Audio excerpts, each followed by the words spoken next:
अगर रात 12:30 बजे कोई पुरानी बस आपके सामने रुके तो कभी उसमें मत बैठना। आधी रात की श्रापित बस गांव भैरवपुर के पास एक पुराना बस स्टैंड था। दिन में वहां काफी भीड़ रहती थी, लेकिन रात होते ही वो जगह बिल्कुल सुनसान हो जाती थी। गांव के लोग कहते थे कि रात 12 बजे के बाद उस बस स्टैंड पर नहीं जाना चाहिए, क्योंकि आधी रात के बाद वहां एक ऐसी बस आती है जो इस दुनिया की नहीं है। लेकिन शहर से आए लोगों को इन बातों पर विश्वास नहीं होता था। ऐसा ही एक लड़का था, रवि। रवि शहर में नौकरी करता था। एक दिन उसे अचानक खबर मिली कि उसकी मां की तबीयत बहुत खराब है। वो तुरंत शहर से अपने गांव के लिए निकल पड़ा, लेकिन उस दिन उसकी ट्रेन लेट हो गई। जब वो स्टेशन पहुंचा तो रात के करीब 11:45 बज चुके थे। गांव जाने के लिए अब सिर्फ एक आखिरी बस बची थी। रवि जल्दी जल्दी बस स्टैंड की तरफ भागा। बस स्टैंड पर सिर्फ एक पुरानी जंग लगी बस खड़ी थी। उसकी हेडलाइट हल्की हल्की चमक रही थी और बस के ऊपर धूल जमी हुई थी। बस के दरवाजे पर एक अजीब सा कंडक्टर खड़ा था। उसकी आंखें गहरी और चेहरा बिल्कुल भावहीन था। उसने धीमी आवाज में कहा, जल्दी चढ़ जाओ, ये आज की आखिरी बस है। रवि बस में चढ़ गया। बस के अंदर लगभग 15 यात्री बैठे थे, लेकिन सबसे अजीब बात यह थी कि कोई भी बात नहीं कर रहा था। सबके चेहरे बिल्कुल सफेद थे और सब खिड़की के बाहर देख रहे थे। रवि को थोड़ा डर लगा, लेकिन उसने सोचा शायद सब थके हुए होंगे। वो पीछे की सीट पर बैठ गया। बस धीरे धीरे चलने लगी। कुछ देर बाद रवि को लगा कि बस के अंदर अचानक बहुत ठंड हो गई है। उसने खिड़की से बाहर देखा। बस अब घने जंगल के बीच से गुजर रही थी। चारों तरफ सिर्फ अंधेरा था। तभी अचानक सामने बैठी एक बूढ़ी औरत धीरे धीरे उसकी तरफ मुड़ी। उसकी आंखें गहरी और आवाज कांप रही थी। वो बोली, बेटा, तुम इस बस में पहली बार बैठे हो ना? रवि ने कहा, हाँ।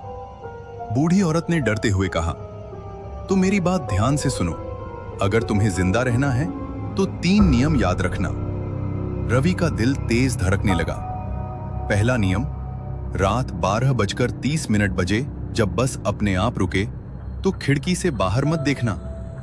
दूसरा नियम, अगर कोई तुम्हारा नाम लेकर बुलाए तो जवाब मत देना। और तीसरा नियम, अगर बस में कोई नया यात्री चढ़े तो उसकी तरफ मत देखना। रवि घबरा गया, लेकिन उसने सोचा शायद यह बूढ़ी औरत पागल है। कुछ मिनट बाद बस अचानक अपने आप रुक गई।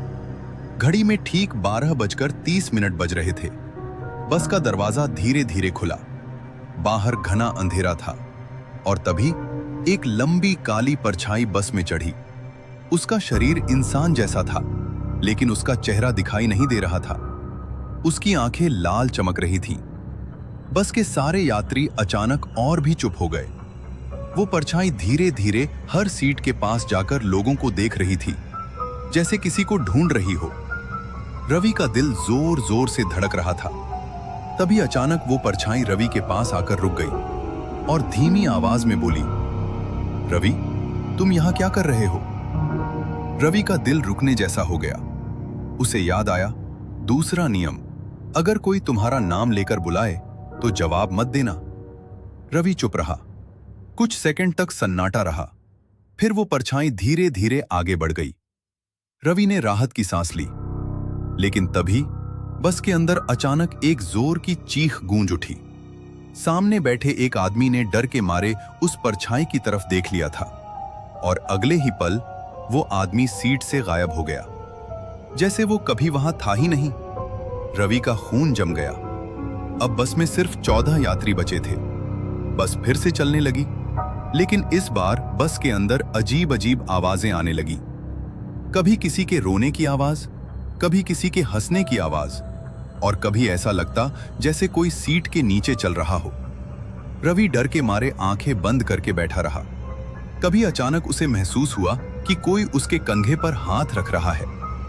उसने धीरे धीरे पीछे देखा और जो उसने देखा उसे देखकर उसकी चीख निकल गई, क्योंकि उसके पीछे बैठा आदमी इंसान नहीं था।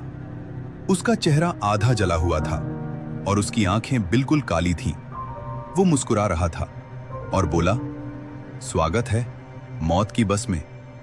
अगर चाहो तो मैं लाइक और